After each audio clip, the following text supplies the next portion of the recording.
আসসালামু আলাইকুম সম্মানিত কৃষক বন্ধুরা।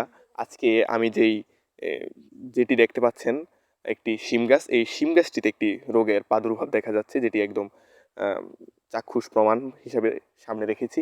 সেই রোগটি হচ্ছে শিম গাছের মোজাইক ভাইরাস, যেটিকে কুমিল্লার স্থানীয় ভাষায় অনেকে জন্ডিস রোগও বলে থাকে এবং দেশের বিভিন্ন স্থানে বিভিন্ন রোগ নামে এটি পরিচিত। এই রোগটি খুবই মারাত্মক আকার ধারণ করেছে। বিগত অনেক বছর ধরে বাংলাদেশে এটি দাপটের সাথে আমাদের বাংলাদেশের বড় বড় মাঠগুলো এবং শিমের বড় বড় ক্ষেতগুলোতে দাপটের এবং তাণ্ডবের সাথে কৃষককে হুমকির সম্মুখীন করছে এবং কৃষককে একটি লোকসানের মুখে ফেলছে।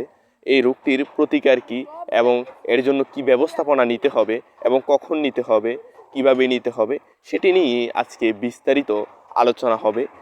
চলুন আমরা এই বিস্তারিত আলোচনাটি শুরু করছি। শিম গাছের যদি মোজাইক ভাইরাস হয়, সেই মোজাইক ভাইরাসের অন্যতম লক্ষণ হচ্ছে আমাদের বাসাবাড়িতে যে মোজাইক দেখা যায়, বিভিন্ন কালারের একটি কম্বিনেশন থাকে।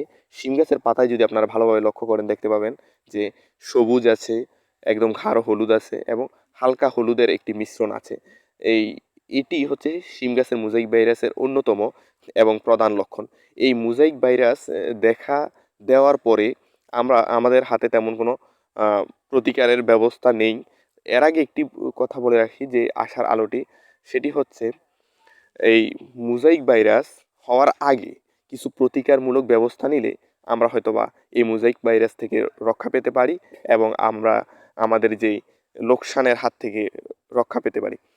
এই মোজাইক ভাইরাস আসলে যে কোনো মাধ্যমে খেতে আসে। এটি ছত্রাকের মতো নিজে নিজে বা কোনো মাধ্যম ছাড়া জন্মায় না, এরকম না।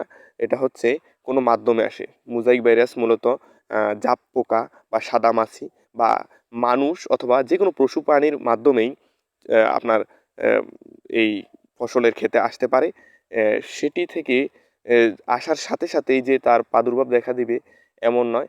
যেহেতু জাপ পোকা এবং সাদামাছির দ্বারা আসে, তার জন্য মোজাইক ভাইরাস হওয়ার আগেই আপনি যখন ফসলটি চাষাবাদ শুরু করছেন, সেই গাছের জন্মের পর থেকেই ফসলের মাঠে নিয়মিত জৈব বালাইনাশক যেগুলা বাজারে পাওয়া যায়, ইস্পাহানি কোম্পানি বলুন বা এছাড়াও আমাদের যে নিমের খৈল, নিমের বীজ অথবা আমাদের যে অন্য অন্য জৈব বালাইনাশক রয়েছে, রসুনের নির্যাস, এই ধরনের জৈব বালাইনাশক দিয়ে নিয়মিত যদি সপ্তাহে একবার করে গাছে স্প্রে করতে পারি, তাহলে হয়তোবা সেই জাপ পোকার উপস্থিতি অথবা সাদা মাছির উপস্থিতি যদি থেকেও থাকে তা দমন হবে। এই মোজাইক ভাইরাস থেকে অন্তত আক্রমণের হাত থেকে আমরা রক্ষা পাবো। আর যদি আক্রমণ হয়েও যায়, যখন যেই গাছটিতে আমরা আক্রমণ দেখব, সেই গাছটিকে একদম নির্মূল করে দূরে কোথাও ফেলে দেব। এর চাইতে বেশি উত্তম হচ্ছে মাটিতে পুঁতে দেওয়া অথবা আগুন দিয়ে জ্বালিয়ে দেব। এর ফলে আমরা আমাদের মাঠটিকে রক্ষা করতে পারবো। এছাড়া আমাদের যদি সেই গাছটিকে যে গাছটিতে আক্রমণ হয়েছে সেটিকে সমূলে নির্মূল করার পরপরই আমরা ক্ষেতে একটি অনুমোদিত বালাইনাশক স্প্রে করব।